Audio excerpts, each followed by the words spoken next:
Got to the lunch break of day 46 of the Undercover Policing Inquiry, Tranche 2, Phase 2. We've been listening to more from HN69, the former Detective Chief Inspector Malcolm MacLeod. I'm joined with Eveline Lubbers of the Undercover Research Group. Eveline, what have you made of his evidence today so far? What can I say? Well, that was the line that he used. What can I say? I haven't got anything to add. I can't remember. I can't recall.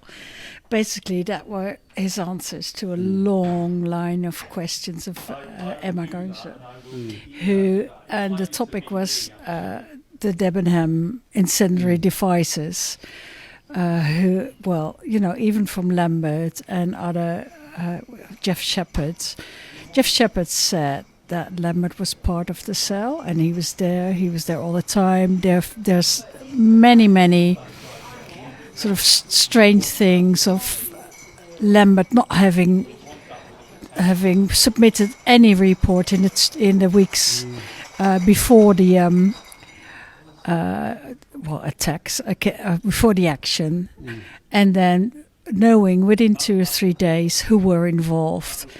MacLeod today, as his manager, did not think it was, necessary to ask how he knew that fast. And he was asked, like, that was in relation to the next wave of attacks, wasn't it? Because he didn't actually report about Jeff Shepherd for over a month. No, so that was sorry, yeah. There's a lot of noise here. That was about so they had some devices there were leftovers, and then he reported that Andrew Clark was going to make more for a next attack, and he had all kind of like really internal information that Emma got Gardester. I can't say that. I'm Dutch. He could only have known if he was very close or part, and she's kind of built it up, like saying, could it have been that he was part of the cell? And, he sort of, MacLeod said, he was very close to it. And then he was confronted saying, okay, but Andrew Clark wouldn't have told just anyone that he was building more incendiary devices. The policy was very much that you didn't talk about it. So she sort of pushed him into a corner, and in the end he had to say, like,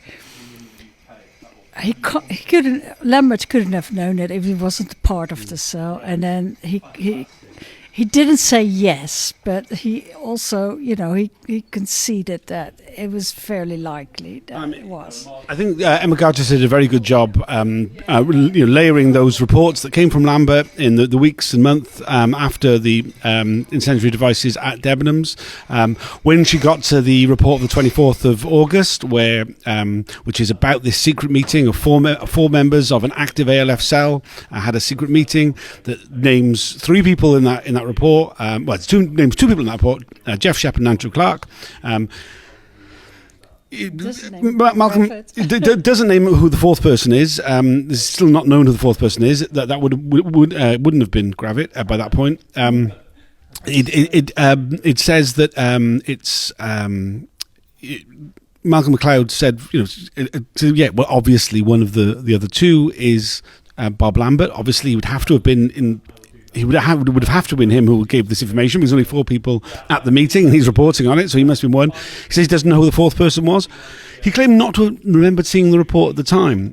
What a little tidbit I thought was very interesting was that the incendiary device attacks at Debenhams happened during Malcolm MacLeod's 2 weeks of annual leave. Which is quite incredible, very convenient as well. It's really, really weird. I mean, this has made me reconsider my statement in the last video that I figured he was up to his neck in the whole thing. And perhaps he really was being kept out of it in that way. And that Bob Lambert engineered the attacks to happen at the time they did because he knew that his DCI was off on holiday at the time. And Eric Docker, who was perhaps more on side, was acting in role at that point. Well, it was also suggested that Bob Lambert had had a meeting with Dave Short, Dave Short. Who was like a bit higher up in the hierarchy.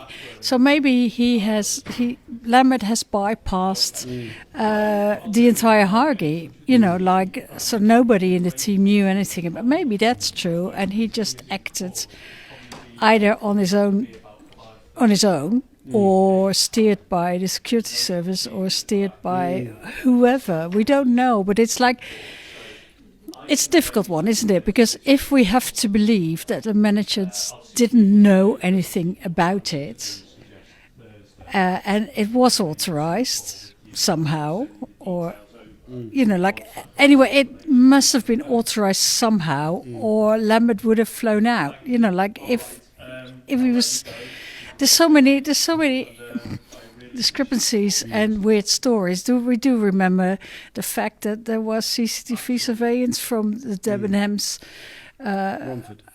in Romford, where he was supposed to have put his device.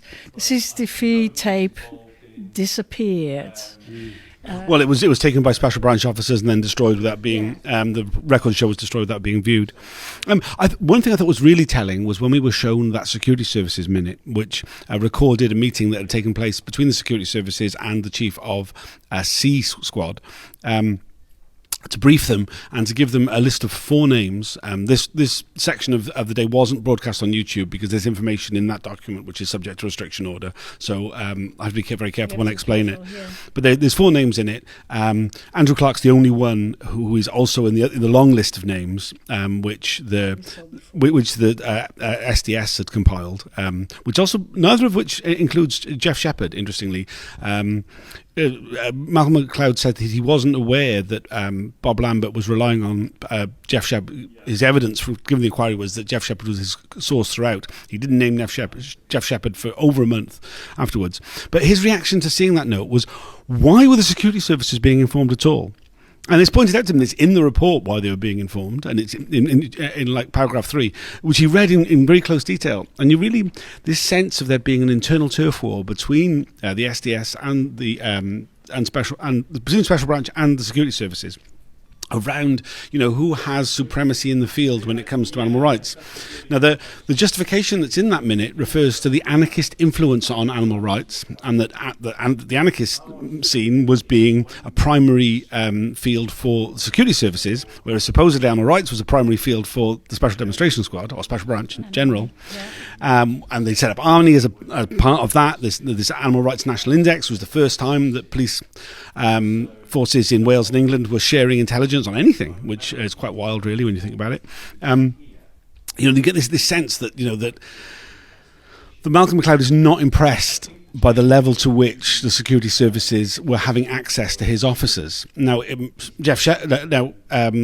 Stefan Scutt was having one-on-one meetings with the security services. Was Lambert also? There's suggestion that he was. There has been suggestion that he was. Is that something to do with it? It could be, but it's quite baffling, everything, and I do hope people watching this video can still follow it, because it's even, even my mind goes wild with all this information and how to structure it and what was going on.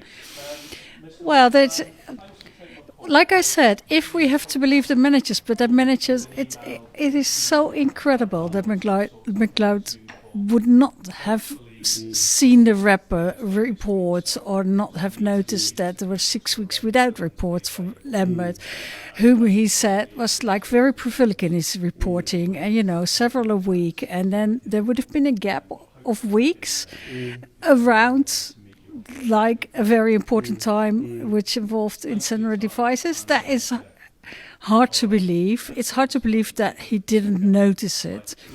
Is he keeping the lid on something, or didn't he know at all? We just don't know. Yeah, if you think, turf war, MI5 having sort of pushed this, and then giving names of people who weren't involved to distract the SDS, it's going to be very complicated, but not impossible. It certainly isn't. I mean, that not impossible line was one that was used. In fact, the line used by Malcolm MacLeod earlier today was that the use of a surveillance team for 2 months on Bob Lambert's movements was slightly impossible, which I believe is kind of similar to being partially pregnant. I.e., it's not a real phrase, but there's. Malcolm MacLeod has said that it's a possibility. He accepts that it's a possibility that Bob Lambert planted the incendiary devices. He's already conceded that point. I don't believe that he is as useless as he is making out. This idea that he wasn't fully aware of what was going on to the extent to which he pretends, I just don't buy it at all.